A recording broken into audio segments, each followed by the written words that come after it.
اس قدر پھول کھلاتی ہے مدینے کی ہوا،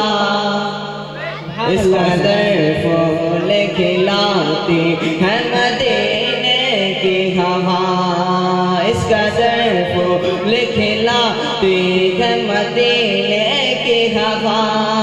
اس قدر پھول کھلاتی ہے مدینے کی ہوا، اس قدر پھول کھلاتی ہے مدینے کی ہوا،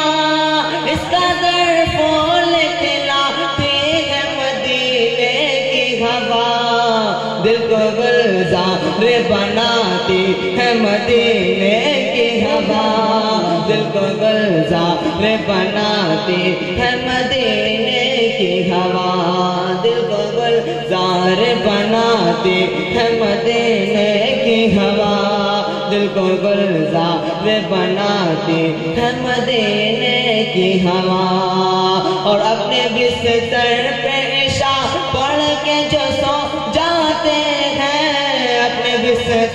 پہ عشاء پڑھ کے جو سو جاتے ہیں، اپنے بستر پہ عشاء پڑھ کے جو سو جاتے ہیں، فجر سے پہلے جگاتی ہے مدینے کی ہوا،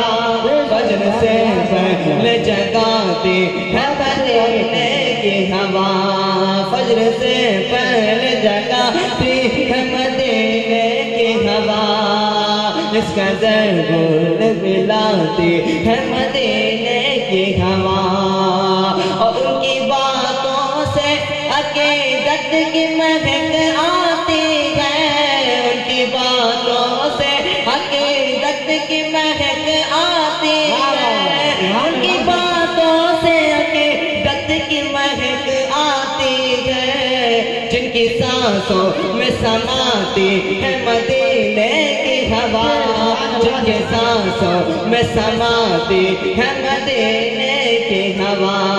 جن کے سانسوں کو سماتی ہے مدینے کی ہوا، جن کے سانسوں میں سماتی ہے مدینے کی ہوا، اور نعت پڑھتا ہوں تو محسوس یہی ہوتا ہے، نعت پڑھتا ہوں تو محسوس یہی ہوتا ہے، نعت پڑھتا ہوں تو محسوس یہی ہوتا ہے، سانس لیتا ہوں تو آتی ہے مدینے کی ہوا، سانس لیتا ہوں تو آتی ہے مدینے کی ہوا،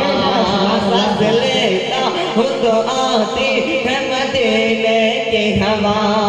سانس لیتا ہوں تو آتی ہے مدینے کی ہوا، آخری شعر آپ تک پہنچا رہا ہوں، سماعت فرمائیں، سانس لیتا ہوں تو آتی ہے مدینے کی ہوا، حاجیوں آؤ شہنشاہ کرو سادے کو، حاجیوں آؤ شہنشاہ کرو سادے کو، حاجیوں آؤ شہنشاہ کرو سادے کو، چلیے چلیے کہ بلاتی ہے مدینے کی ہوا، چلیے چلیے کہ بلاتی ہے مدینے کی ہوا، چلیے چلیے کہ بلاتی ہے مدینے کی ہوا، چلیے چلیے کہ بلاتی ہے مدینے کی ہوا، درود شریف پڑھیں صلی اللہ علیہ وسلم، وعلیہ صلی اللہ علیہ وسلم، صلاۃ و سلام علیکہ رسول اللہ صلی اللہ علیہ وسلم، نحمدہ و نصلی علی رسول الکریم، اما بعد، فاعوذ باللہ من الشیطان الرجیم، بسم اللہ الرحمن الرحیم،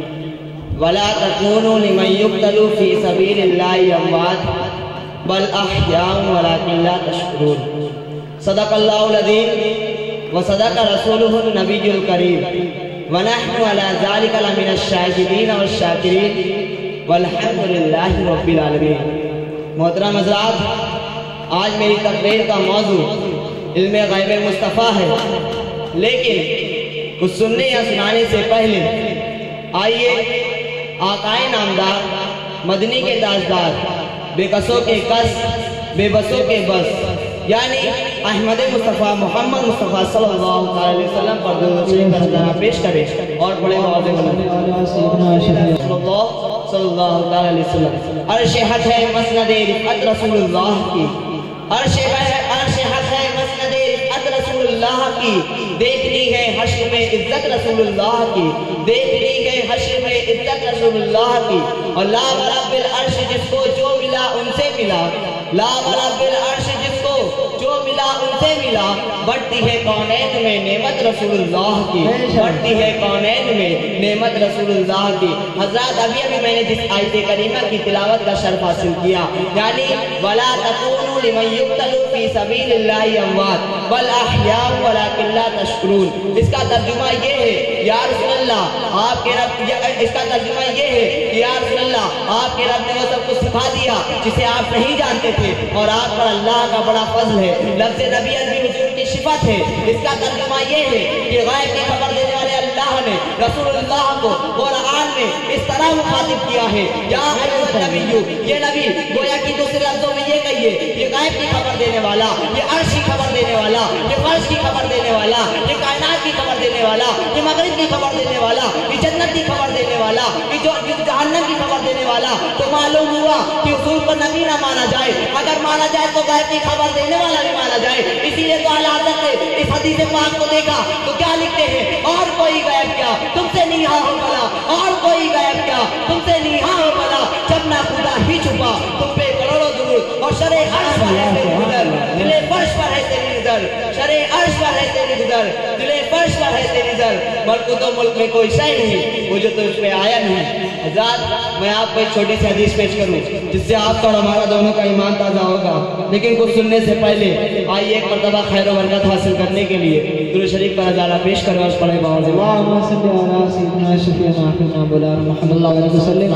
صلاۃ و سلام علیہ رسول اللہ صلی اللہ علیہ وسلم۔ حضرت سیدنا فاروق اعظم رضی اللہ تعالیٰ عنہ سے مروی ہے کہ آپ اس طرح گویا ہیں، قام فینا رسول اللہ صلی اللہ علیہ وسلم، قام فینا رسول اللہ صلی اللہ علیہ وسلم، قام فینا رسول اللہ صلی اللہ علیہ وسلم،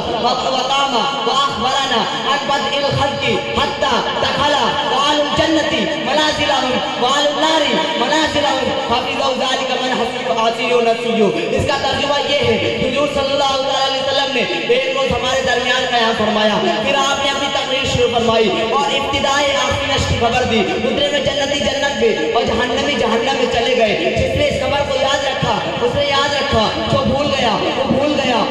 اس حدیث پاک میں صاف صاف ثابت ہوتا ہے کہ حضور صلی اللہ علیہ وسلم نے اپنی تقریر میں دو ہی قسم کے واقعات بیان کیے۔ پہلا واقعہ دنیا کی پیدائش کی انتہا کس طرح ہوگی، دوسرا واقعہ دنیا کی پیدائش کی ابتدا کس طرح ہوگی۔ حضرت محترم حضور صلی اللہ علیہ وسلم نے ہم لوگوں کو ایک زمانہ کی خبر دے دی ہے، یہ ہمارے حضور صلی اللہ علیہ وسلم کا علم غیب۔ اسی لیے تو اعلیٰ حضرت کیا خوب فرماتے ہیں، اور کوئی غیب کیا تم سے نیہا ہو بلا، اور کوئی غیب کیا تم سے نیہا ہو بلا، جب نہ خدا ہی چھپا تم پہ کروڑوں درود۔ حضرات اللہ تعالیٰ نے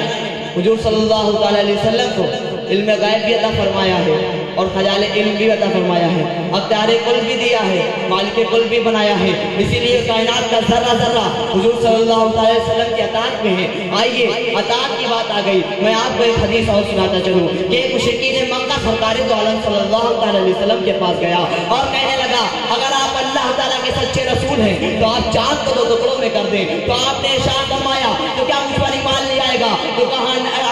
ہاں، اگر آپ چاند کو دو ٹکڑوں میں کر دیں تو آپ کا کلمہ پڑھ کر مسلمان ہو جائیں گے۔ چنانچہ چاند کی 14ویں تاریخ میں تھی، چاند اپنے پورے شباب کے ساتھ چمک رہا تھا، جیسے ہی سرکار دو عالم صلی اللہ علیہ وسلم نے اپنی انگشت مبارک چاند کی طرف اشارہ کیا، چاند دو ٹکڑوں میں ہو گیا۔ حضرت ابن مسعود رضی اللہ تعالیٰ عنہ ارشاد فرماتے ہیں انشق القمر علی عہد رسول اللہ صلی اللہ علیہ وسلم فرقتین فی القتل فوق الجبل وفی القتل طول فقال رسول اللہ صلی اللہ علیہ وسلم۔ اس کا ترجمہ یہ ہے حضور صلی اللہ علیہ وسلم نے حضور صلی اللہ علیہ وسلم کے زمانے میں چاند تو ٹکڑا ہو گیا، چاند کا ایک ٹکڑا پہاڑ کے اوپر اور دوسرا ٹکڑا پہاڑ کی دوسری جانب تھا۔ آقا صلی اللہ علیہ وسلم ارشاد فرماتے ہیں سب لوگ گواہ ہو جاؤ۔ اسی لیے تو اعلیٰ حضرت کیا خوب فرماتے ہیں سورج الٹے پاؤں پلٹے چاند اشارے سے ہو چاند، سورج الٹے پاؤں پلٹے چاند اشارے سے ہو چاند، انتے نقدی دیکھ لے قدرت رسول اللہ کی، انتے نقدی دیکھ لے قدرت رسول اللہ کی، اور کرتے ہیں محروما اطاعت رسول کی، کرتے ہیں محروما